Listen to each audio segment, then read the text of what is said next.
La ligne de Saint-Cyr à Surdon est une ligne du réseau ferré national français à écartement standard et double voie.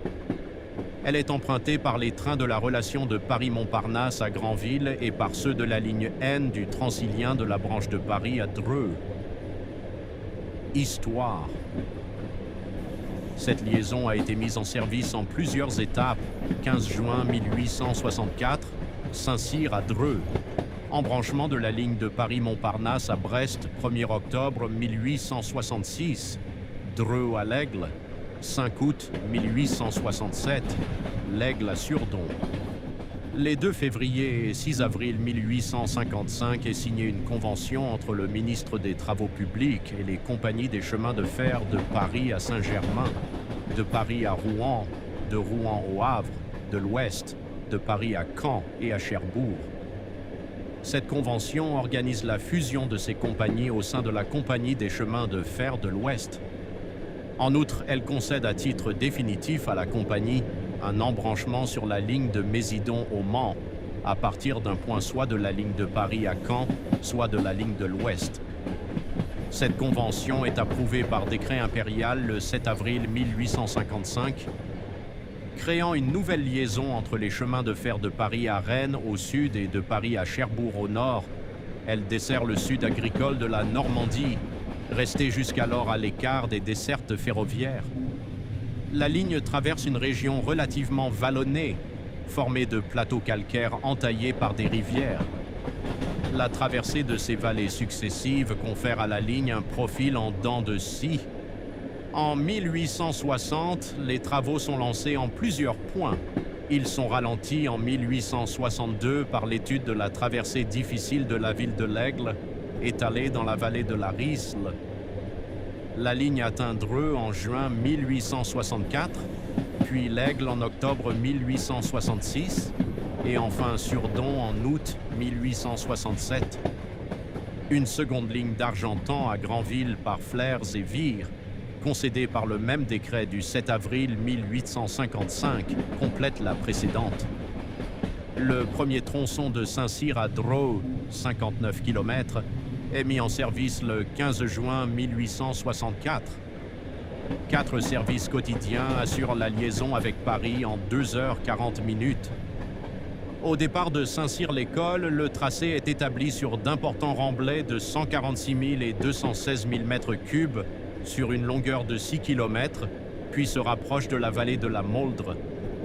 Il traverse plus loin la vallée de la Vesgre par un remblai de 224 000 m3 et de 15 mètres de hauteur. Peu avant Dreux, la ligne franchit la vallée de l'Eure à Chérisy par un viaduc en maçonnerie de 17 mètres de haut, formé de 5 arches de 15 mètres d'ouverture, prolongé par un remblai de 14 à 15 mètres de haut et constitué de 278 000 m3 de terre. Le second tronçon de la ligne relie Dreux à l'Aigle, distante de 60 km. Après Dreux, la ligne se poursuit sans sinuosité notable, mais avec un profil accidenté sur le plateau calcaire argileux. Elle coupe les vallées de l'Avre, de l'Iton, puis de la Risle, ou Rille. Les travaux, démarrés en 1862, rencontrent quelques difficultés, avec une suspension de plusieurs mois à la suite d'un désaccord sur la dimension à donner à 2 ouvrages franchissant des chemins vicinaux, et sont ralentis par des retards de mise à disposition des terrains, les propriétaires en interdisant l'accès avant les décisions du jury d'expropriation. L'édification des bâtiments des stations débute en 1864. Le tronçon est mis en service le 1er octobre 1866. 4 omnibus quotidiens atteignent l'Aigle en 4h15. Le 3e tronçon relie l'Aigle à Surdon sur 41 km. Il côtoie et traverse plusieurs fois la Risle, franchit le Faîte des Authieux par des tranchées et descend vers la vallée de l'Orne.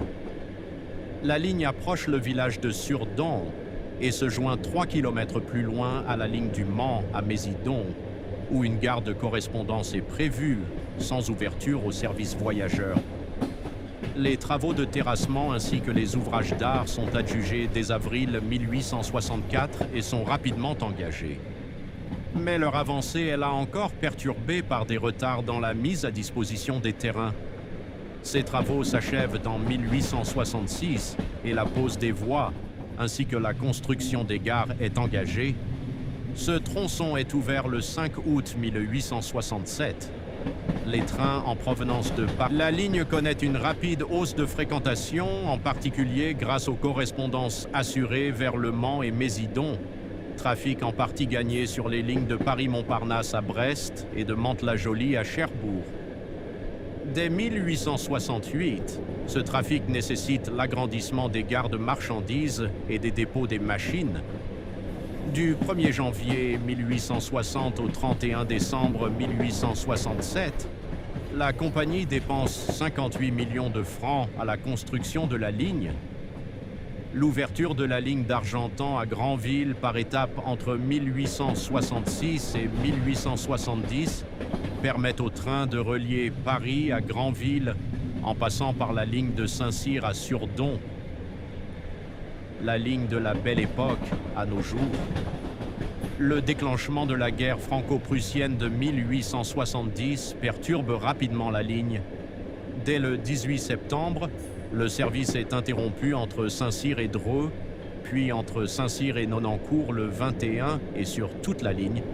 Enfin, le 12 janvier 1871, les circulations reprennent progressivement cette. L'électrification a été réalisée en courant continu 1500 volts de Saint-Cyr à Plaisir, Grignon en 1972, courant alternatif 25 kV 50 Hz de Plaisir, Grignon à Dreux en 1984. Caractéristiques. Profil, équipement. La liaison à double voie sur la totalité du parcours lors de sa construction est électrifiée par caténaire et alimentée en courant continu, 1500 volts, afin de garder une continuité électrique avec la ligne Paris-Brest, de Saint-Cyr à Plaisir, Grignon et en courant alternatif 25 kV 50 Hz de Plaisir, Grignon à Dreux. En matière de signalisation, la liaison est équipée du bloc automatique lumineux, BAL, de Saint-Cyr à Dreux, ainsi que du bloc automatique à permissivité restreinte, BAPR, de Dreux à Surdon. Vitesse limite. Les vitesses limites de la ligne en 2012 pour les autorails X 72 500, les trains F 160, ainsi que les automotrices de type Z2N jusqu'à Dreux, en sens impair, sont indiquées dans le tableau ci-dessous. Toutefois, les trains de certaines catégories, comme les trains de marchandises, sont soumis à des vitesses limites plus faibles. La ligne est équipée du contrôle de vitesse par balise, KVB, sur son intégralité. Exploitation. Matériel.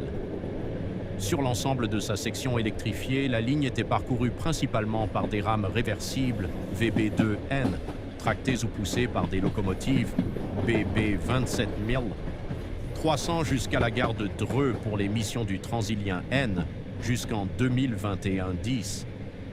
Elles ont depuis été remplacées par des rames Régio 2N. Au-delà de la gare de Dreux, le matériel roulant est majoritairement composé d'automotrices B84500 pour les services Intercité Normandie et TER Normandie en provenance de Paris-Montparnasse / Vaugirard. Desserte. À la suite de la mise sur route du trafic TER, certaines gares énumérées dans le schéma de ligne ne sont plus desservies par des trains de voyageurs en service normal. Les gares ci-dessous ne sont plus desservies par des trains, mais peuvent être desservies par des autocars TER ou bien par un service de transport à la demande. Saint-Martin-des-Cublés, Saint-Hilaire-Beaufay, Planches,